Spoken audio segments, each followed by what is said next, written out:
meeting to order at 7:11, and we'll start with the pledge. I pledge allegiance to the flag of the United States of America and to the republic for which it stands, one nation, under God, indivisible, with liberty and justice for all. Okay, we'll start with the approval of the agenda and the meeting minutes. If I could get a motion. Motion to approve the agenda. Second. Any discussion? Okay, all those in favor? Aye. Okay, and open session minutes from March 13th, 2017. Make a motion to approve the open session minutes from March 13th. Second. Any discussion? Okay, all those in favor? Aye. Okay, passes. Right on to Maria for student comments. Tomorrow night at 7 p.m. in the Nipmuc Auditorium, MISCO's 7th and 8th grade choruses and acapella group, the Nipmuc Concert Choir Vocal Ensemble, and the Nipmuc Acapella and Jazz Choir will all be performing. The concert also serves as a preview of the upcoming Micah Festival, in which students will participate on April 2nd, this upcoming Sunday. We hope to see you guys at the concert. So next on Wednesday, we have the 21st Century Learning Conference. So imagine what we could do if we threw out our schedule and redesigned the school day into something more life-friendly for the students, like out in the real world. So we have on Wednesday the 21st Century's Learning Conference, which is a full-day learning event for students. It is modeled on professional conferences that are typically provided to adults. There are 10 reasons that we should definitely be excited for it. Number one, it's student designed. So on February 2nd, all of the 600 students of Nipmuc took part in the collaborative brainstorming activity to help design the conference. We had to answer the questions which skills we should know but are never taught in school. So we had a lot of a large range of topics, from taxes to finance to how to buy a car, how to get ready for college. And then the parents were asked the same questions, and these activities kind of helped put the day together, and that's where what Nipmuc went on to plan. Number two, we'll check us out on NBC News. NBC Boston meteorologist Jackie Lair and the NBC Weather Warrior vehicle will be at Nipmuc throughout the morning to run sessions and introduce students to the technology behind predicting the snow days. We'll make it definitely harder to troll us on Twitter. Any conference worth the price of admission goes out of its way to give a little extra incentive for participation, which is why we'll be raffling off items to outfit the dorm room and Nipmuc gear and more throughout the day. Number four, this is supported through professional partners. More and more we're connecting with our classrooms to the real world. So on Wednesday we have more than 30 professionals on our campus. Milford Nissan will teach students how to purchase a car. Men's Warehouse will teach students how to dress to impress. Nichols College will be offering 5 workshops to introduce students to 16 of their student athletes. Bed Bath & Beyond will show students how to handle the challenge of organizing a college dorm room and how to put out furniture in general. Bridgewater State University will bring their 20-foot globe and Earthview program to our gym.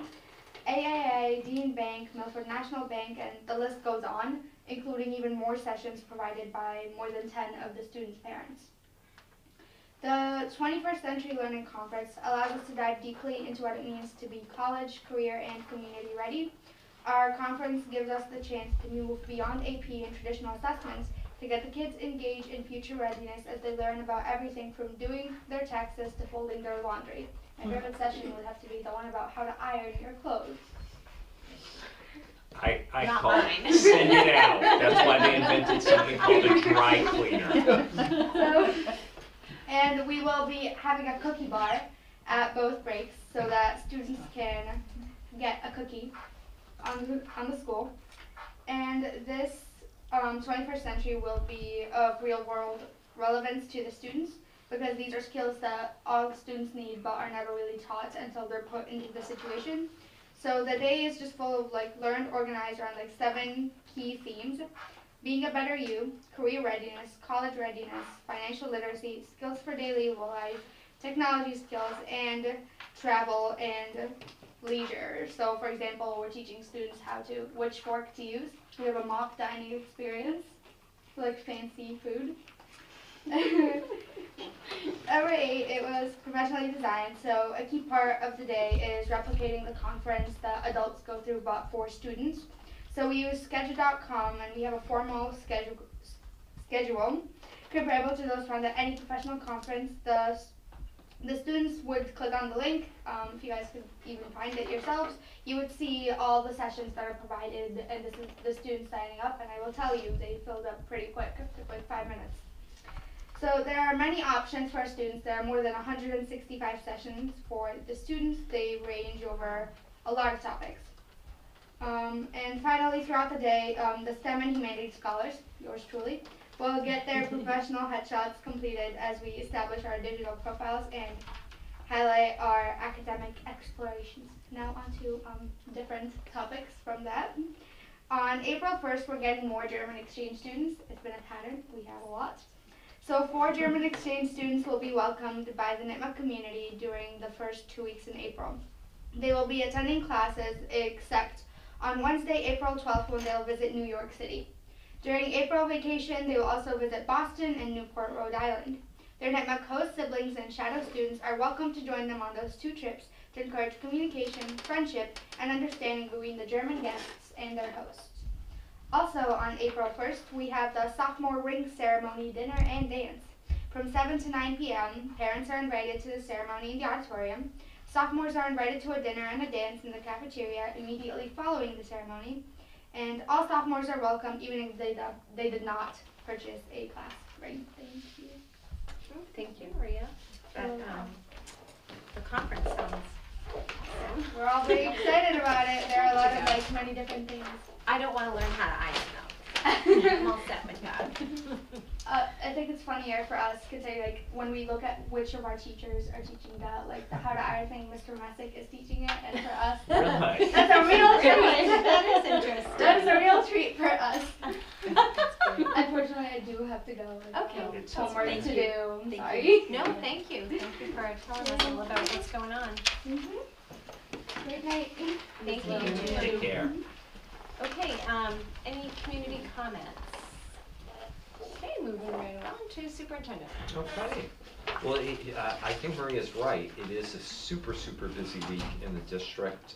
Most of my report tonight is just kind of a reminder of stuff that I've already covered, but it's coming fast and furious. First, starting on Wednesday, the Commissioner of the Department of Elementary and Secondary Education, Mitchell Chester, will be in district for a community forum on K-12 education. It's Wednesday night starting at 6 at Nipmuc, and essentially it is first a relatively brief presentation by him, approximately 20 to 25 minutes, on kind of the state of the state as far as education.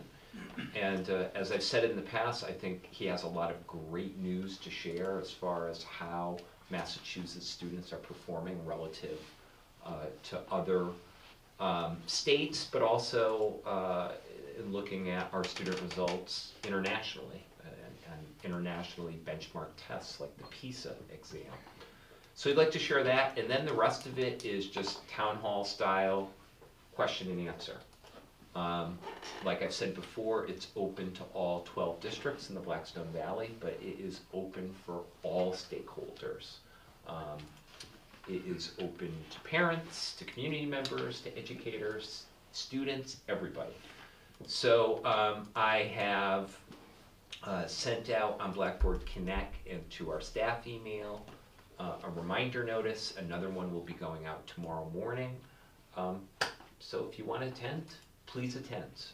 I know most superintendents within the Blackstone Valley will be there, and I get the great honor of introducing him. So that's my role for the night. So please, if you'd like to come, you'd like to meet him, touch base with him, by all means, it starts at 6 at Nipmuc. Something else that we are also extremely excited about follows the next night, and that is, I believe it's our 3rd annual iFair, which is kind of a celebration of everything that we are doing in the district K through 12 with regard to technology integration. Dave Quinn has been good enough to set up a pretty impressive little Weebly website, kind of showcasing what we're doing. So it is ifair.weebly.com.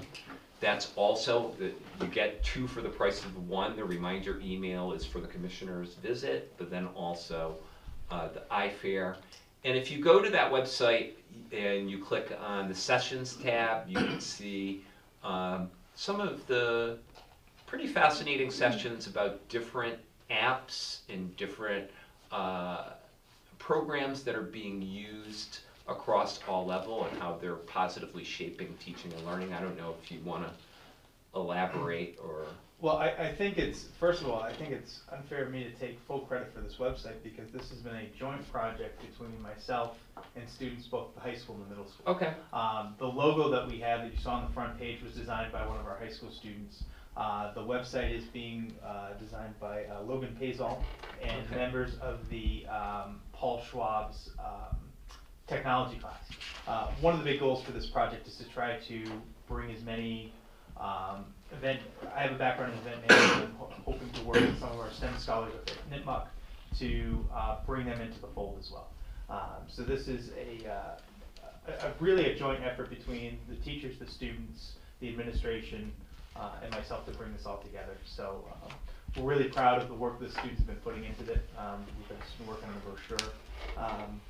We're very excited for both the sessions that will kind of build off that 21st Century Learning Conference, show folks how we're using technology, but also how you can use technology in your own lives, and also provide some showcases of some of the things that we're doing. So we're really excited about it. This is my first time at the iFair, so I'm excited to also learn what we can do to build upon it to continue to make this a really wonderful night for the community. So hope you all can make it. Look forward to your feedback. Looking forward to it. Third, speaking of website, something that I was a little bit remiss, and I might have just briefly touched upon it at our budget hearing back 2 weeks ago on the 13th.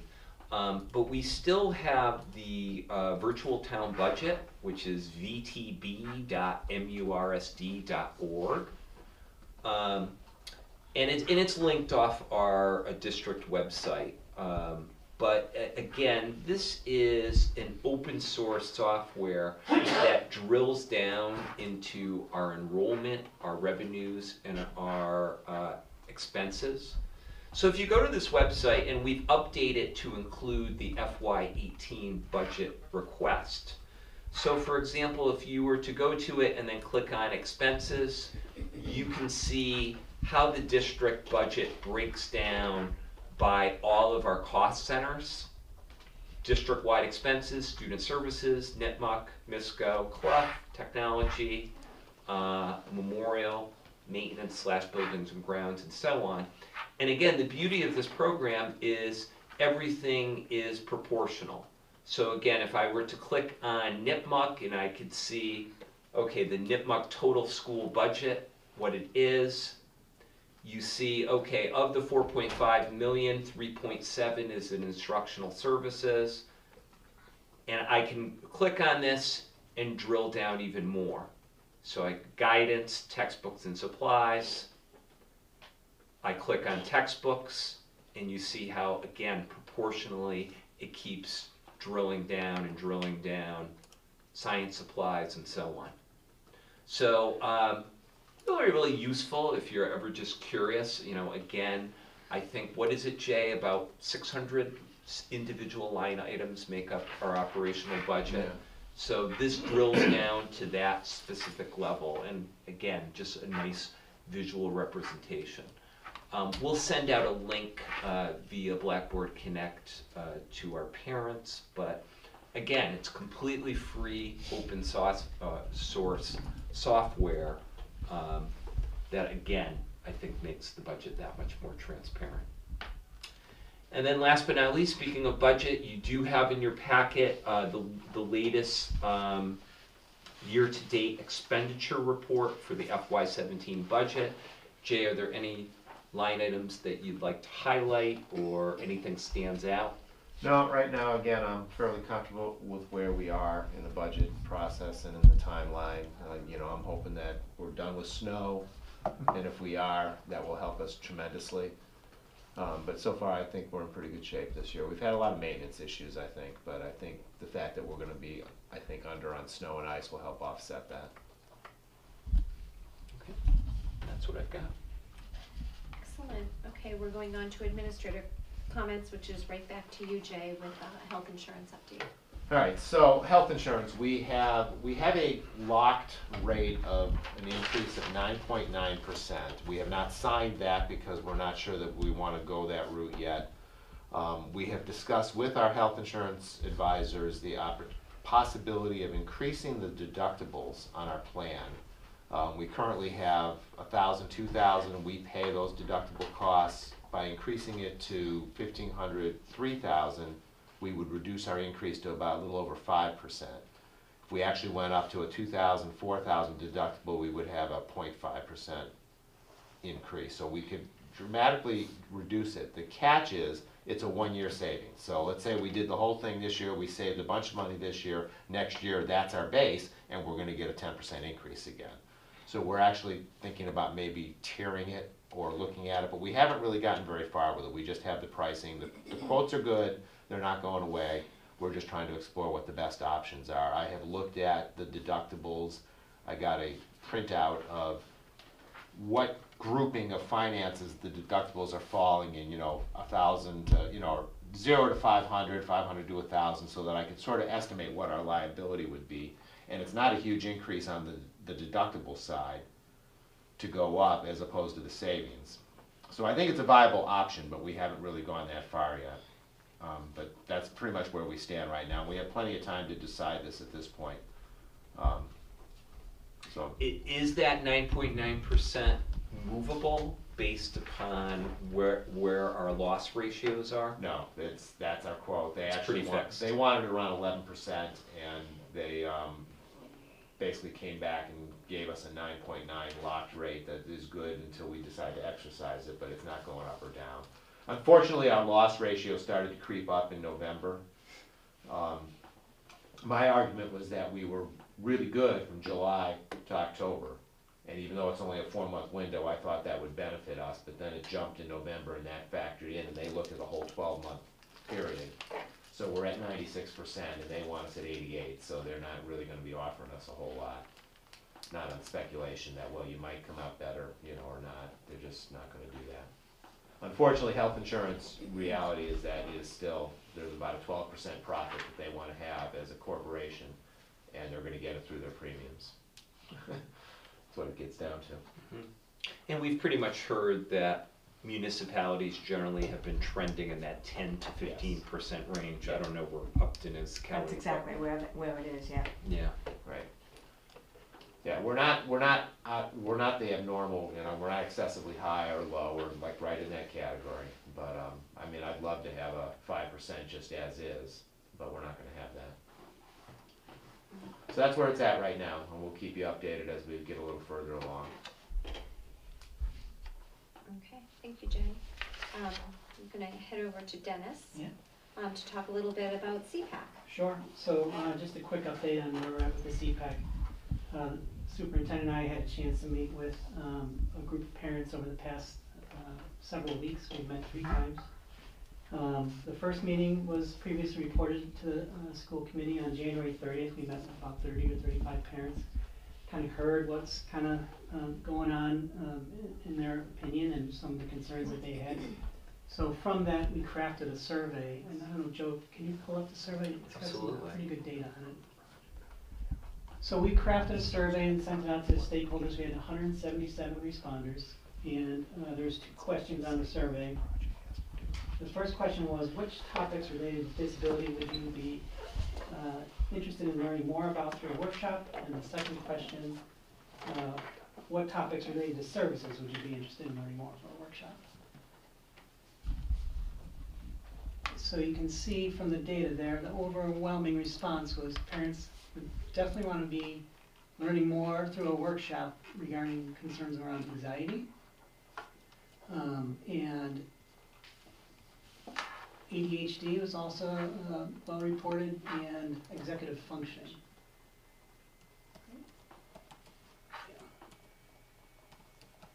Hardly a surprise. Right.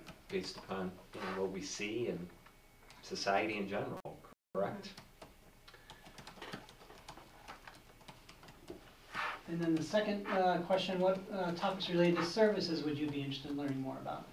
So if you actually kind of scroll to the left, Joe, you can kind of get the full title, I believe. Maybe if you hover over the data. Okay. Yeah, there you go. Okay, so transition to school levels, elementary to middle, middle to high, etc. That was the number one responder as far as interested in learning more about services from the district. Friendship development down was interesting. That was well responded. Social thinking. Understanding the IEP and team process. So we took that data, we met with a smaller focus group on February 16th. And there was about 5 parents that wanted to come in and talk about the survey results. And from there we talked about what kind of district offers some of the folks as far as like a speaker series. So we discussed that, and then we met again with a larger group on March 6th. And from that, I had an opportunity to kind of do some research. So I've got 3 speakers planned for moving forward through the context of the rest of the school year. Leslie is the project coordinator from the Federation for Children with Special Needs. She kind of heads up the MASPAC. And that is her name, Leslie, spelled L-E-S-L-I-E. I'm curious about that. Yeah. So she's actually really interesting to talk to. She loves this stuff. So she's coming out to talk to our CPAC next Tuesday night. And the purpose for her coming out is to talk to our group of parents about developing a strong and cohesive special education parent advisory committee. So I'm hoping that discussion is really going to fuel kind of what we're going to be doing next school year. In response to the transition needs, on May 1st, I'm putting together a panel of staff members to answer questions that any parents may have about transition from school to school and grade to grade, and even sometimes services change for students like mid-year, so like how that transition plays out. And then May 30th, I've arranged for Dr. Lauren Berry. She's a site director at Wayside, Blackstone Valley Community Services, to come and present on adolescent anxiety. So I'll be working with her to kind of frame that out to see exactly, what topics in particular she's going to be presenting on. And I'm wondering, because it is such a major topic, I'm wondering if we should open it up to the entire, parent groups and just maybe have the CPAC sponsor this. But because it is such a, something that we can all relate to. I went to the ACE conference this past Friday as administrators of special education, and the keynote speaker talked about the epidemic about anxiety. So it's on everyone's mind. So all this information will be relayed to the community through the Blackboard Connect and social media outlets moving forward. So. Any questions on any of that? Sounds great. Sounds like it's needed. And I like the idea that you possibly could be opening the anxiety workshop or presentation up to the So community. I spoke to Leslie about that, and she recommended doing that. If you have speakers, open up and say it's sponsored by a parent group, so that people don't feel like, oh, you have to have a student with a disability be attending these. So, especially with the anxiety one, I think it makes sense to do that. Yeah. Couple other notes. I've been to all 3 meetings with Dennis. it's wonderful just to see some really enthusiastic, some fresh blood, some people who are really passionate about this, showing up and wanting to be part of this, to make our services better within the district. I mean, they really come to the table not with just a motive around their own child, but for the greater good. And also a second notation, and I know you've kind of spoken passionately about this in the past, Diane, this whole transition piece. So one of the ideas that has come from the parent group is really similar to what we just looked at with Dave, is establishing kind of a comprehensive Weebly website, something that we can contract out that kind of captures those key transition points and is simple to navigate so parents can see what types of services that we're offering. Because a lot of the pieces that we got were, oh, well, my child just transitioned from Memorial to MISCO, and we weren't even aware, that was available or offered, or we heard the MISCO to NITMA. So putting that out there in simple, easy to understand language, we're going to pull together the information, and we have somebody in mind who's going to build that website for us. I love that, because it's a transition for the child as well as the parent. Exactly. It's, it's mindful of that, that everybody's transitioning. That's great. Thank And you. sometimes it's harder on the parents, that transition is harder on the parents than it is on the kids. Oh, yeah. Usually the kids are just like, They go around. And a lot of the parents, shared anecdotes that, they're finding out information from the proverbial soccer field talk, or, we have a coffee group of these moms that get together and so on. So people are naturally creating, their own social support structures where they're getting this information, but it would be really great to have formal places that are easy to access where the where you district can get can its accurate word out. information all in one place to know what comes next. Yep. Yeah. And it seemed like a lot of the folks that were at the meeting were like, they had students 7th grade and below, right? Mhm. Mhm. It was That's good. Good solid questions and great input, like Dr. Mushnick said. Good, excellent, well, thank you. All right, so we're going on to subcommittee update, negotiations. We actually just met, prior to this meeting, just to talk about our approach to bargaining, and I'm not sure what our next meeting is. Next negotiation session, I believe, is next Tuesday. Next Tuesday. Next Tuesday at 5 o'clock. Yep, so we're rolling right along there. Any old business?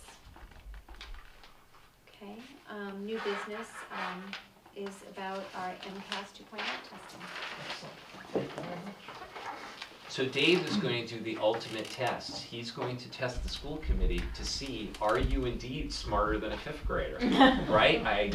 You're... Yes. So is it seriously 5th grade? So this is seriously the 5th grade practice test. So what I'm coming around with is a device, and what we've been affectionately calling the Willy Wonka golden ticket, which are the access tickets that each child will receive in order to access the MCAS through Pearson's TestNav.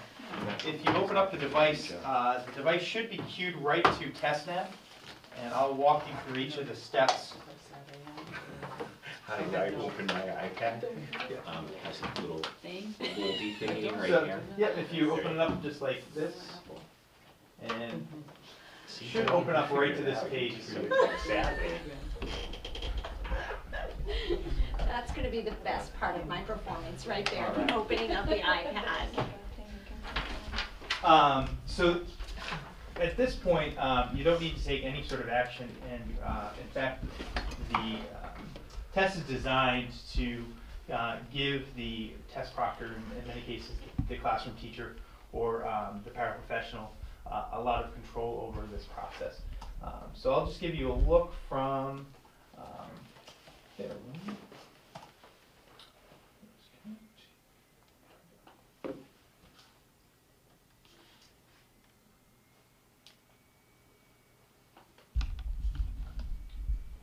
So this is what we call the sandbox. The actual Pearson training portal is blue. So we get to play around in the sandbox, and I just have to commend the teachers, the paraprofessionals, and the administration at all digital levels who, this is a big transition. You know, they have the paper and pencil MCAS down, so this is a big shift which they're handling with the utmost professionalism, with the desire to learn, and how quickly they're mastering this process has been really impressive. The students, on the other hand, at least from my experience, this is almost coming second nature. Joe, you were into. I was at Memorial today where they were kind of doing a mock session for 4th grade. Kids were working absolutely wonderfully, and we kind of wanted to walk you very quickly through this, because first off, MCAS 2.0, it really is, the level of cognitive demand is a real stretch from what our kids are used to. You know, I was doing a walkthrough at Memorial, I believe it was early last week, and 4th graders were doing some practice items, and essentially it was reading a fairly involved essay and then a Eastern literature poem, and the kids had to write a narrative piece kind of marrying the two, talking about what the big picture theme was. That's a stretch, guys. What? And then This is 4th. 4th grade, Yikes. okay? And then, as you guys are gonna see very shortly, you just kind of have the second layer of the technology. You'll see the interface of kids being able to know to hit a tab, to page down. And I think for a lot of us, you know, I've had maybe 1 or 2 principals that I've had to talk off the ledge. I say that with peace and love. Where they're kind of thinking, oh my God, look at this text box. It's just this small. I know my kids. I'm worried that my kids are just going to fill in the text box and they're not gonna keep on going down. So there's a lot of, I think, technical, but also adaptive changes that we're kind of working through as the staff, and we're making sure that our kids are up to snuff. But I think, you know, I had a little bit of an epiphany myself last week, and it's been good, you know, working with Maureen and working with Dave and working with the principals and folks like Amanda to ensure that, you know, we're on the same page. But I do think it's a little bit of a quantum leap for our kids, and I'm really concerned most of all about our 4th graders. But so picking up from there, the way this works is that in testing we go to students in sessions, and each student has been grouped either by a homeroom or with their paraprofessional. So you're in Mr. Quinn's class. The first thing that I'll do is I will prepare your session. The server will start generating your test questions for you. Takes a couple minutes. And then once we have that, let's start the session. You'll notice down here is that the test is locked, so the student can't access it until the teacher gives the unlock segment that will appear up here. This section also monitors the student status, which you'll see.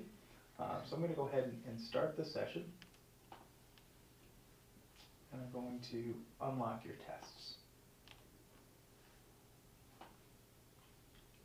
So you'll notice that the lock is gone. At this point, you can enter in that username and password that I've given you. This will be unique to each student. While each student will have his or her own name on the ticket, the username and password will be that extended number and the unique password. The teachers can help the students log into TestNav without any issue.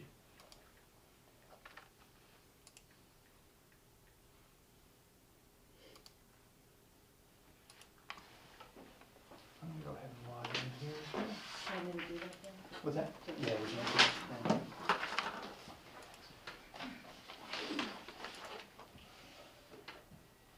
And then if you're in, you'll notice that several of you have gone from ready to active. That shows me that you are in the system and you're logged in. So you just One more. Refresh it. All right. We now have 4. All right, we're great to go. So at this point, you should be getting a screen that says start the test. Go ahead and start it, and then move on to the next screen that should have some extended directions. All right. This is the testing. Thank you. Jump on here for a second. Next thing you'll need is a seal code. And your seal code is 6454.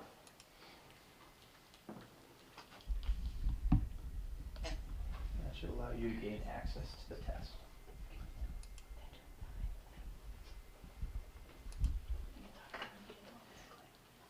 And I cannot project onto the Apple TV what you're seeing because for security reasons, the device locks out.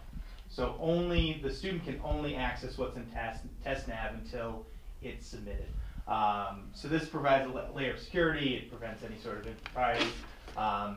So if a student were to hit their home button and then try to go onto the internet, it would automatically kick them off?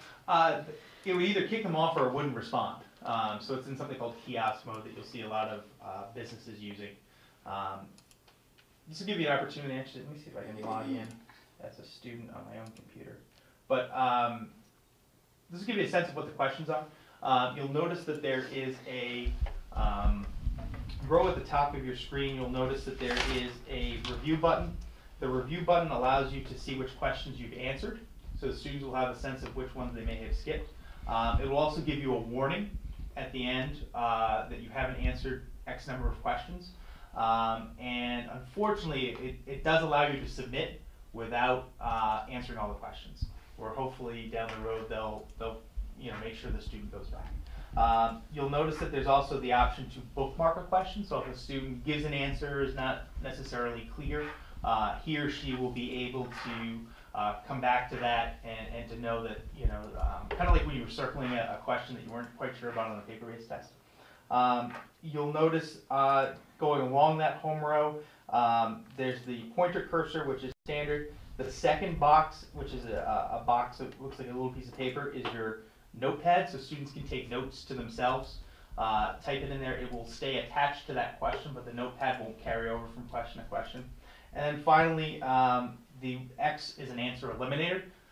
So students can touch on an answer that they'd like to get rid of so they can only focus on just the questions that they're interested in. We've been working quite a bit with students. So when they get to the questions, as Joe had mentioned about the text box being this small, understanding what is expected of them, either a 2-page response or a 4-page response. So if you're only, producing a paragraph, the test reader is ultimately going to expect quite a bit more from you. And this is a good opportunity to coach the students to learn about the expectations, so that way this is not the first time that they're seeing it and they know what they need to do. Do you mind if I ask a question? Yeah, go for it. You know how when we're teaching kids test-taking strategies and things like that, where we're having them go read the questions first, so you have an idea of what's the expectation is, and then going back into the story, do they have that option? Yes, they can navigate, and they can also highlight the text, much like if you were to highlight something when reading on your iPad Kindle. It can come in 2 colors, so that way if they wanted to differentiate different types of information, they could do that. And students have all been trained on how to highlight and annotate. The other thing that teachers can also do in this portal is that they can see how far a student has gotten on the test, including, have they visited the question, have they answered the question, what was the last update. So if a student is, the student has the day to take the test so long as they're working productively, so to ensure that the students continue to work on it. This is also where the student, you'll also notice that there is active, exited, and resumed. If a student has to use the restroom, he or she will log out. You'll see the little person in the top right-hand corner. He or she will sign out, the answers will save. He or she cannot be let back into the test unless the proctor resumes it for them. And all the proctors have been trained on how to do this, so they're ready to go. Yes? So when they have to write a paragraph or short essay. Yep. Can they have a piece of paper in Yes. order to do their Yes. mind maps or their Graphic organizer. graphic organizer or whatever? Anything you wanted to elaborate on that, Maureen? Just No, I think they said you could have up to 2 pieces of scrap paper, Blank paper. blank paper that they give to, one at a time if you need it, right? That's what they said today. And the elementary technology teachers have been working with the students on their typing skills in order to help their proficiency in that area, so that way it's as limited hunting tech as possible. But if they wanted to write beforehand, they certainly could do that. And for the students with disabilities where this would just be so overwhelming that they wouldn't be able to navigate this along with the pressure of the test and that kind of thing, do they have an accommodation where students are still allowed to take paper pencil? Not to my knowledge, No. but Just curious. Okay. It's all electronic. But navigation issues, teachers are allowed to help them if they have any questions on, how to move to the next question, how to use different features, particularly in the math, where there's the equation editor. Those are all part of acceptable practices, so long as the obviously the assistance doesn't lead towards a specific answer.